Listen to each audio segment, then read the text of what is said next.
Hi hello నమస్తే welcome to Veridian studios.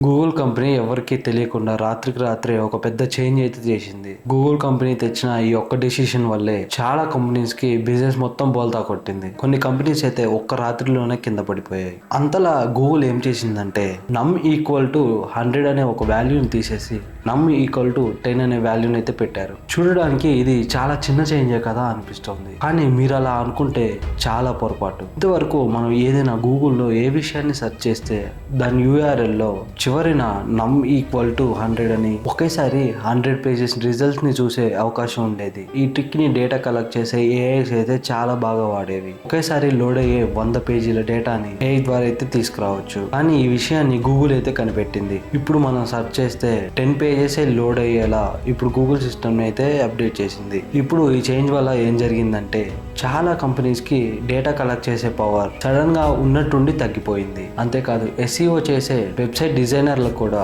ఇవి చాలా పడిపోయాయి.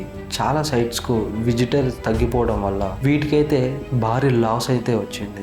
దీంతో గూగుల్ అఫీషియల్ గా చెప్పింది, మా దగ్గర చాలా డేటానే ఉంది, కానీ ఏఐ కంపెనీస్ వచ్చి మా డేటాని అయితే వాడుకుంటున్నాయి, కానీ మాకు మాత్రం క్రెడిట్స్ మాత్రం ఇవ్వట్లేదు అని. అందుకే వాళ్ళు దీంట్లో గూగుల్ అయితే ఈ చేంజ్ అయితే తీసుకొచ్చింది. అంటే ఇప్పుడు ఎంత పెద్ద ఏఐ కంపెనీ అయినా సరే గూగుల్లో దొరికే డేటాని అయితే ఇప్పుడైతే అస్సలు వాడుకోలేదు. ఈ దీపావళి సందర్భంగా ఇల్లు క్లీన్ చేస్తూ ఉండగా ఏకంగా ఒక వ్యక్తికి 2 లక్షల రూపాయలు అయితే దొరకడం జరిగింది. ఇప్పుడు వాటిని ఎక్స్చేంజ్ చేసుకోవాలి అనుకుంటే అఫీషియల్ గా లాంచ్ చేసిన ఆ డేట్స్ అయితే ఎప్పుడూ ఆగిపోయాయి. ఎలా ఎక్స్చేంజ్ చేసుకోవాలి అంటే నోట్లను మార్చుకునే మార్గం ఇంకా ఒక్కటైతే మిగిలి ఉంది. ఇవి నార్మల్ గా జనరల్ కమర్షియల్ బ్యాంక్స్ అయితే కాదు, SBI, HDFC ఇవైతే అసలు కాదు. డైరెక్ట్ గా RBI ద్వారా అయితే చేయొచ్చు. దగ్గర RBI ఇష్యూ బ్యాంక్స్ అయితే దేశం మొత్తం మీద 31 మాత్రమే ఉన్నాయి. ప్రెసెంట్ ఇప్పుడు ఎన్ని పనిచేస్తున్నాయి అంటే 19 మాత్రమే పనిచేస్తున్నాయి. దాంట్లో మీరు ఆ పాత 2000 రూపాయల నోట్లను తీసుకెళ్ళి అక్కడ ఎక్స్చేంజ్ చేసుకునే అవకాశం అయితే ఉంటుంది. ఇక్కడ ఒక విషయాన్ని అయితే అబ్జర్వ్ చేయండి.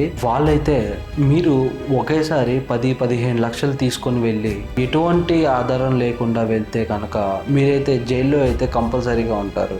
అందుకనే పెద్ద అమౌంట్ ని చేంజ్ చేసుకోవడానికి వెళ్లే ముందు వాటికి అవసరమైన ప్రూఫ్స్ అండ్ రిలేట్ అయిన డాక్యుమెంట్స్ అయితే తీసుకొని వెళ్ళాల్సి తప్పదు. RBI రూల్స్ ప్రకారం వాళ్ళు చెప్పిన అన్నిటివి రెడీ చేసుకొని వెళ్ళడం బెస్ట్. ఈ చిన్న బ్యాంక్స్ లో అయితే మార్చుకోవడానికి కుదరదు, కానీ RBI ఇష్యూ బ్యాంక్స్ వెళ్ళి కరెక్ట్ గా వాటికి సంబంధించిన డాక్యుమెంట్స్ అండ్ ప్రూఫ్స్ చూపిస్తే వాటిని ఎక్స్చేంజ్ చేసుకునే అవకాశం అయితే ఉంది. కాకపోతే ఇక్కడ వచ్చిన సమస్య ఏంటంటే మీకు ఆ డబ్బులు ఎక్కడి నుంచి వచ్చాయి, ఏం చేస్తారు, ఒకవేళ ఈ డబ్బులు ఎక్స్చేంజ్ చేసుకున్న తర్వాత మీరు ఏం చేస్తారు, ఇవైతే వాళ్ళకి కంపల్సరీగా చెప్పాల్సిందే. ఆ అమౌంట్ కి సంబంధించిన డాక్యుమెంట్స్ అన్ని తీసుకొని వెళ్తే అప్పుడు మాత్రమే మీ మనీని అయితే ఎక్స్చేంజ్ చేసుకోవచ్చు. ఇప్పుడు మన India most advanced weather system ని అయితే సొంతం చేసుకుంది. ప్రపంచంలో వెదర్ ని అంచనా వేసే కంప్యూటర్ల కన్నా మన ఇండియాలో వెదర్ క్యాలిక్యులేషన్ సిస్టమ్ అయితే చాలా అడ్వాన్స్డ్ గా అయితే ఉంది. ఇప్పుడు దానికి ఏం పేరు పెట్టారంటే భారత్ ఫోర్కాస్ట్ సిస్టమ్ అనే పేరు అయితే పెట్టారు. దేనికైనా ఏ పేరు పెట్టినా కానీ ముందుగా భారత్ అనే పేరు అయితే మంచిగా సూట్ అవుతుంది కదా. అన్ని దేశాలకి ఇటువంటి ఫెసిలిటీస్ అయితే లేవు అనుకోండి. ఈ వెదర్ క్యాలిక్యులేషన్ అయితే ఒక సూపర్ సిస్టమ్ అయితే వాడుతుంది. దాని పేరే అరాకా. ఈ అరాకా కంప్యూటర్ పవర్ గురించి చెప్పాలంటే దీంట్లో 3,30,00,000 GB స్టోరేజ్ అయితే ఉంది. ఒక్కసారి ఊహించుకోండి, 3,30,00,000 GB స్టోరేజ్ అంటే అది ఎంత పవర్ఫుల్ అని. అలాగే దీని ప్రాసెసింగ్ పవర్ వచ్చేసి 11.77 పెటాఫ్లాప్స్. నార్మల్ గా వెదర్ క్యాలిక్యులేషన్ సిస్టమ్ ని కంపేర్ చేస్తే ఇది దాదాపుగా 1000 రెట్లు ఎక్కువగానే పనిచేస్తుంది. ఈ వెదర్ సిస్టమ్ గొప్పతనం ఎక్కడ ఉందంటే మన BSF రెజల్యూషన్ కేవలం 6 కిలోమీటర్స్ మాత్రమే. ఇది ఎంత తక్కువ కిలోమీటర్స్ ఉంటే అది అంత స్ట్రాంగ్ గా అయితే క్యాలిక్యులేట్ చేయగలదు. మనం చూసుకుంటే అమెరికా, యూరోప్, రష్యా లాంటి డెవలప్డ్ కంట్రీస్ దగ్గర 9 నుంచి 14 కిలోమీటర్ రెజల్యూషన్ అయితే ఉంది. వాళ్ళు ఆ రేంజ్ వరకు క్యాలిక్యులేట్ చేస్తే మన BSF మాత్రం కేవలం 6 కిలోమీటర్ల వరకు అంచనా అయితే వేస్తుంది. దీనిపై భూమిపై ఉన్న వాతావరణ వివరాలు అయితే క్లియర్ గా అండ్ డీటెయిల్ గా తెలుసుకోవడానికి అయితే అవకాశం అయితే ఉంటుంది. అంటే నార్మల్ గా మనం చెప్పుకుంటే అమెరికా వాళ్ళ దగ్గర HD క్వాలిటీలో ఉంటే మన దగ్గర మాత్రం 4K క్వాలిటీలో ఉందనే చెప్పుకోవచ్చు. చైనా దగ్గర 5 కిలోమీటర్ రెజల్యూషన్ అయితే ఉంది, కానీ అది దేశమంతా వాడటంలో అయితే అస్సలు లేదు. మన ఇండియా దగ్గర ఉన్న BSF మాత్రం పెద్ద లెవెల్లో పనిచేయడానికి సిద్ధంగా అయితే ఉంది.